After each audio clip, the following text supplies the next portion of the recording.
हादिसों के झोंकों से हम तो बुझ नहीं सकते, हादिसों के झोंकों से हम तो बुझ नहीं सकते। हम चिरागे वहदत हैं, आंधियों में जलते हैं।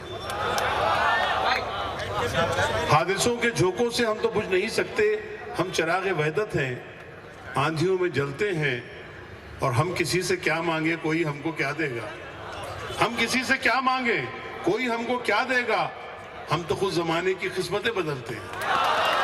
हम वो लोग हैं। और जब इमरान को आप सुनेंगे तो इस मेरी बात पे यकीन हो जाएगा कि हम तो खुद जमाने की किस्मतें बदलते हैं।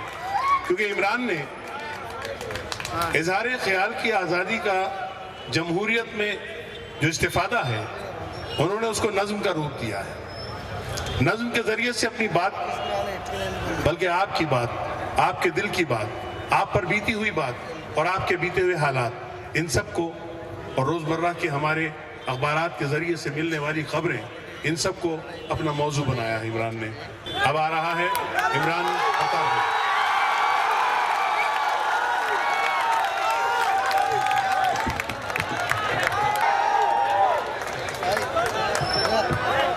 अस्सलाम वालेकुम।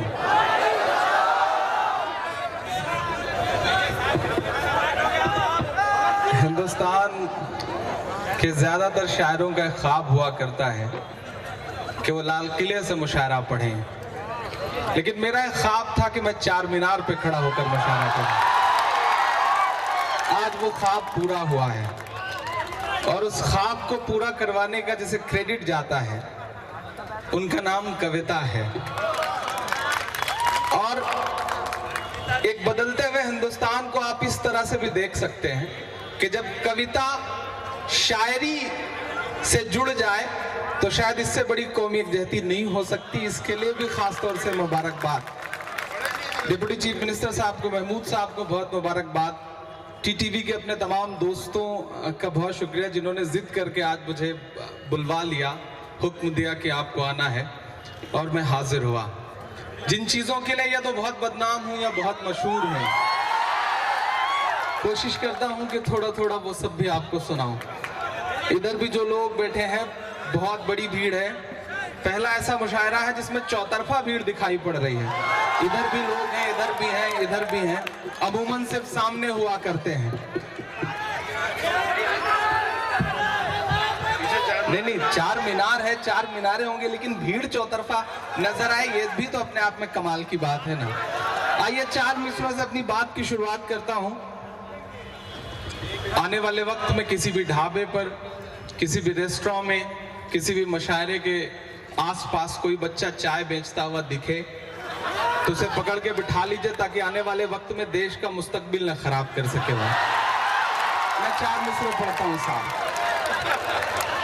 कि और कितना हमें बर्बाद करोगे साहिब।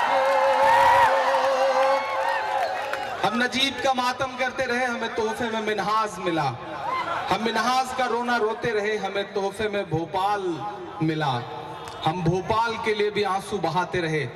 देश कतारों में खड़ा कर दिया गया, 125 से ज्यादा लोग मर गए।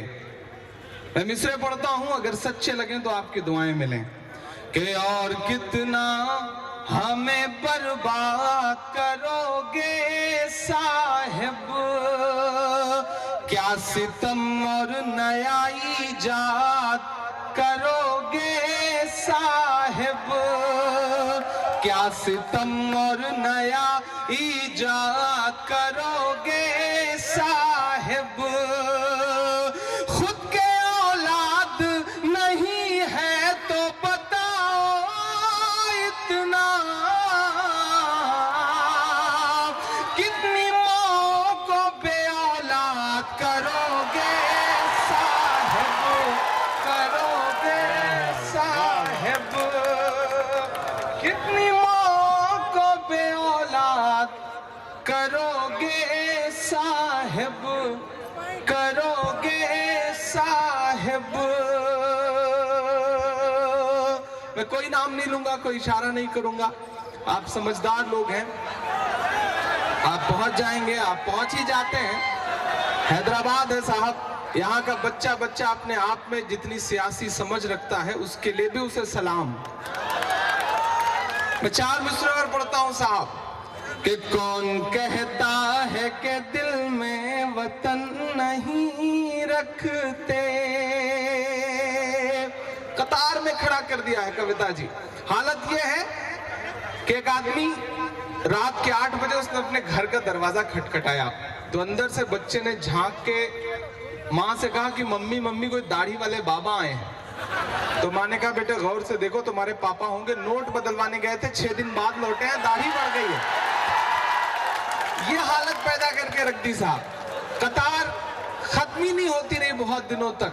एक आदमी गांव में खड़ा था लाइन में, तो उसका दोस्त पड़ोस से गुजर रहा था। उसने कहा बैंक तो शहर में है, तुम गांव में क्या कर रहे हो? उसने कहा बैंक तो शहर में है लेकिन लाइन गांव तक आ गई है, मैं लाइन में ही खड़ा हूं। ये हालत करके रख दी है साहब। तब मैं मिसरे पढ़ता हूं और अगर सच्चे लगे और ऐसा लगे कि मैंने आपके दिल की बात कह दी है, मन की नहीं कह रहा हूं, दिल की बात कह दी हो, तो आपकी दुआएं मिले, क्योंकि मन की बात पे तो किसी और ने कॉपीराइट करवा लिया है। मैं पढ़ता हूं साहब कि कौन कहता है कि दिल में वतन नहीं रखते, तुम्हारी तरह से नफरत का मन नहीं रखते, तुम्हारी तरह से नफरत का मन नहीं रखते, नोटबंदी से डराओ ना हमें, हम वो हैं। अगला मिसरा सच्चा हो तो यहां से वहां तक एक हाथ हवा में उठ जाए। मैं हिम्मत करता हूं साहब। तुम्हारी तरह से नफरत का मन नहीं रखते, नोटबंदी से डराओ ना हमें, हम वो हैं। ज़कात देते हैं हम, काला धन नहीं रखते, हम नहीं रखते। देते हैं हम, काला धन नहीं रखते। अब चचा शायद उनकी मोहब्बतें शामिल हैं, बुजुर्ग हैं, आ जाएं आप आ जाएं। मोहब्बतें आपकी, मैं उसे दिल से कबूल करता हूं। आपका जुमला ही ऐसा है।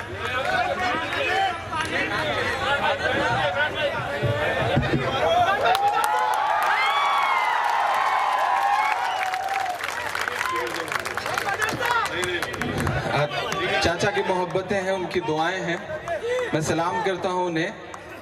आप बिल्कुल मेरे वालिद की तरह हैं, वो वालिद से भी बढ़ के मैं तो कहूँ दादा की तरह हैं। तो उनकी मोहब्बतें मिली हैं मुझे, इसका शुक्रिया अदा करता हूँ। आपकी मोहब्बतें मेरी ताकत हैं। मैं दुनिया के किसी भी कोने में खड़ा होकर आपका दर्द गाता हूँ तो मुझे ये एहसास होता है कि अपने घरों में बैठी हुई तमाम माएँ, तमाम बुजुर्ग ऐसे हैं जो मेरे लिए नमाजों में दुआएं करते हैं। शायद मैं इसलिए गा लेता हूँ उनका दर्द। बहुत शुक्रिया आपका।